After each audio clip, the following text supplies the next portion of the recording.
Hey class, this is Katrina Berg, your instructor for Business 120. I wanted to take a couple of minutes and highlight some key points about a topic that touches business but isn't part of your assigned reading for this course. So what I'm going to do is just pull out some highlights and content so that you can see them through this video. If you want to read some more about it on your own independently, feel free, if you have questions, feel free to reach out to me for some more information. So I want to talk about international business and business in a global context. It's important for today's economy, for what's happening today. Even if you are a domestic business, you're going to be impacted by what's happening globally. So when we talk about domestic versus international, domestic obviously is doing business in the US. International or global means that you're doing business in another country. So that could be across the border, that could be across the ocean. There are different trade agreements that countries have in place that can also help you do business. And there are many ways that you can choose to grow as a business. For example, you ask yourself the question, do I want to go global? Is it beneficial for me? Is there a market? Is there a demand? Some people want to grow their business. Others might grow their business because it happens organically. There's a demand for their product, and maybe there's a partner overseas that they want to work with. That could be a strategic alliance, a joint venture, a lot of different avenues and ways that you can expand. Also, when you think about international business and global business, think about the government's role, meaning what's happening in the country that you're expanding to. Is it safe? Is it business friendly? Also, think about what they might have in place to help you expand. Again, is it business friendly? What trade agreements are in place? When I talk about trade agreements, I'm sure that you guys heard of NAFTA, the North American Free Trade Agreement. There's the European Union. Again, all those countries together.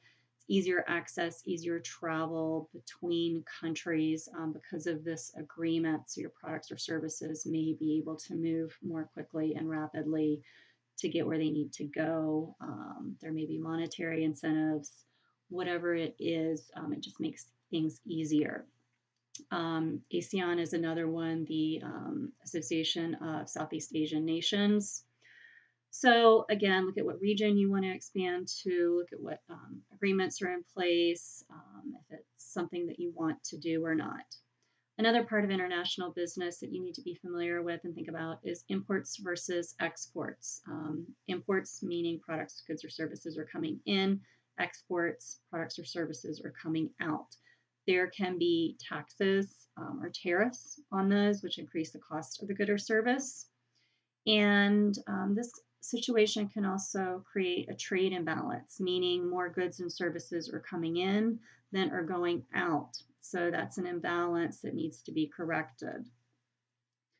Again, we talked about expansion reasons, ways to expand, partners, licensing agreements, joint ventures. Let's also talk about some of the challenges that you might face going into another region. You're looking at cultural issues, you're looking at economic issues, legal issues, political challenges. So cultural examples might be a different work ethic than what we are used to or we expect here in the US.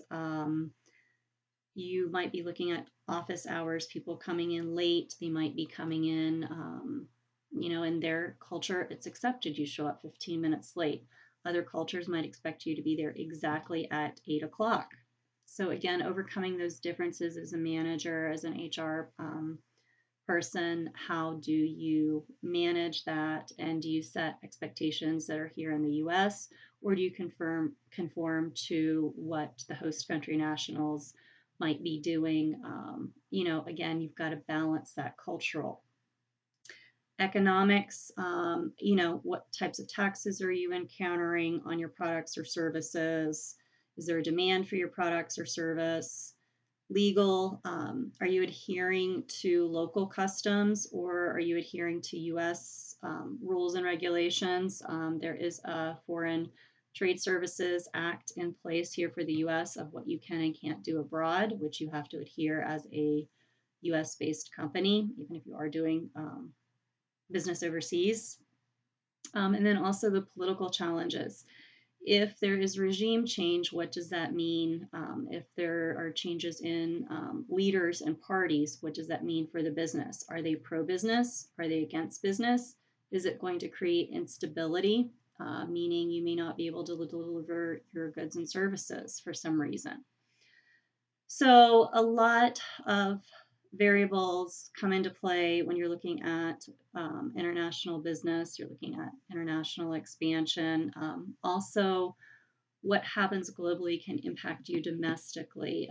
For example, if you are sourcing, let's say, your construction company and you need concrete. A couple years back, China had high demand for concrete because they were doing a lot of building. So that made the cost of concrete more expensive here in the US because there wasn't as much of a supply of it. So, again, if you have a particular product or service or even a good that you need for your product, be aware of what's happening globally.